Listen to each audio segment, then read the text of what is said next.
A big point of contention in our marriage in the beginning was the fact that I didn't want any animals in our room.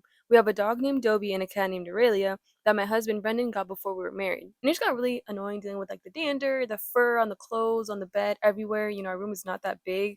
Also, her being more of alpha and like being on top of the bed, same level with us, and me being the newbie. Like, she's a really great dog, but I'd be lying to you if it never crossed my mind. So I just felt more comfortable if both our animals just stayed outside the room. So, at the beginning of this year, we kept getting sick, so I nervously suggested that the animals stay outside the room, and to my big surprise, Brendan actually agreed, which was good, but that led to Brendan, cuddling Dobie on her dog bed and falling asleep there a lot of times, like a lot. I guess other than that, things were pretty smooth for a few months until recently. Brendan, out of nowhere, started bringing Dobie in the room, saying that, he doesn't have many years left with her, which I understood, but we had an agreement, and so it just kind of irritated me. We were both being just really hard headed. We went back and forth for several days. It was very tense until I prayed about it and prayed about it, and I finally figured out a compromise. I figured, okay, how about Dobie cannot be on the bed because that's just too much.